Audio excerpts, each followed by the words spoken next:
Hello दोस्तों। हमने हमारे चैनल पर कई लाइसेंस के रजिस्ट्रेशन रिलेटेड इन्फॉर्मेशन आप तक पहुंचाई है। लेकिन आप में से कई लोगों के मन में यह सवाल आया होगा कि जितने भी लाइसेंस है, फॉर एग्जांपल पीडब्ल्यूडी का लाइसेंस है, फिर चाहे वो अनएम्प्लॉयड कैटेगरी का हो या फिर नॉर्मल, देन जेडपी का लाइसेंस है कॉन्ट्रैक्टर रजिस्ट्रेशन, वो भी अनएम्प्लॉयड हो या फिर नॉर्मल कैटेगरी।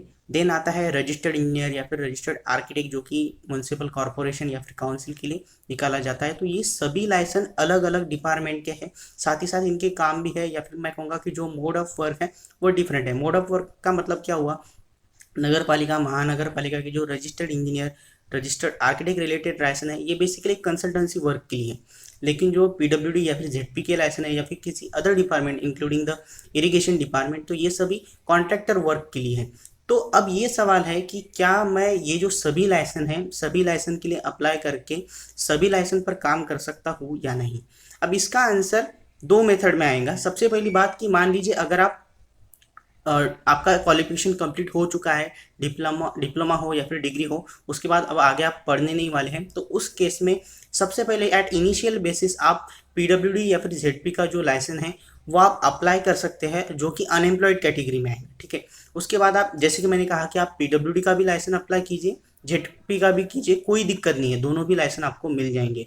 देन आपको जो नगर पालिका महानगर पालिका का रजिस्टर्ड इंजीनियर लाइसेंस है, अगर आपकी डिग्री कंप्लीट हो चुकी है तो आपको किसी भी तरह के एक्सपीरियंस सर्टिफिकेट की ज़रूरत नहीं है, तो वो भी आप अप्लाई कर सकते हैं। बेसिकली मतलब ये हुआ कि इनिशियल बेसिस पर आप सभी लाइसेंस के लिए अप्लाई कर सकते हैं, कोई भी दिक्कत नहीं है। या फिर अगर आपको सिर्फ एक ही लाइसेंस चाहिए तो सिर्फ आप एक लाइसेंस के लिए भी अप्लाई कर सकते हो। अब एक दूसरा पार्ट आता है इस रजिस्ट्रेशन के पॉइंट में, वो ये कि देखिए दोस्तों, अगर आपके पास अनएम्प्लॉयड कैटेगरी का लाइसेंस है तो उस केस में आप डायरेक्टली जो नॉर्मल कैटेगरी का लाइसेंस होता है उसमें आप नहीं जा सकते। आपको बेसिकली यहाँ पर अपग्रेड करना होता है आपका लाइसेंस, और जब आप अपग्रेड करोगे आपका लाइसेंस, फिर वो किसी भी डिपार्टमेंट का हो, उस केस में आपका जो प्रीवियस अनएम्प्लॉयड कैटेगरी का लाइसेंस है वो आपको सरेंडर करना होगा, या फिर उसके रिलेटेड जो भी आपको वहाँ पर फायदे मिल रहे थे वो आपको नहीं मिलेंगे। तो ये बात आपको ध्यान रखनी है कि आप एक ही समय नॉर्मल कॉन्ट्रैक्टर लाइसेंस और अनएम्प्लॉयड कॉन्ट्रैक्टर लाइसेंस, इन लाइसेंस के लिए अप्लाई नहीं कर सकते, कोई भी एक ही कैटेगरी आपको मिलेंगे।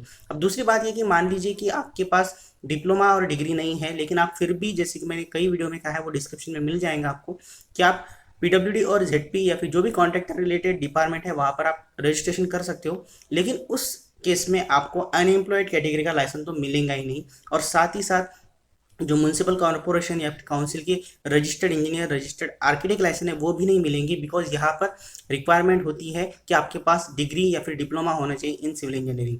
तो आपके पास अगर डिग्री इन सिविल इंजीनियरिंग नहीं है या फिर डिप्लोमा इन सिविल इंजीनियरिंग, ये सब क्वालिफिकेशन नहीं है, तो वो लाइसेंस तो आपको मिलेंगे ही नहीं। तो फिर उनको मैं अप्लाई कर सकता हूँ या नहीं, ये तो एक मतलब कोई क्वेश्चन रहेगा नहीं। सो बेसिकली आपको सिर्फ एक ही लाइसेंस मिलेगा और वो रहेगा नॉर्मल कैटेगरी का। और जो नॉर्मल कैटेगरी का लाइसेंस है ये आप जितने भी डिपार्टमेंट है, फिर चाहे पीडब्ल्यूडी हो, इरिगेशन हो, देन यहाँ पर जेडपी का डिपार्टमेंट हो, इन सभी जगह पर अलग अलग तरह से अप्लाई कर सकते हैं, उसमें कोई आपको लिमिटेशन नहीं है। लेकिन एक बात ध्यान रखिए कि आपको उस तरह से डॉक्यूमेंट भी प्रोवाइड करने होते हैं, जो सभी चीज़ें जो रजिस्ट्रेशन रिलेटेड इन्फॉर्मेशन है वो आपको डिस्क्रिप्शन में मिल जाएंगी।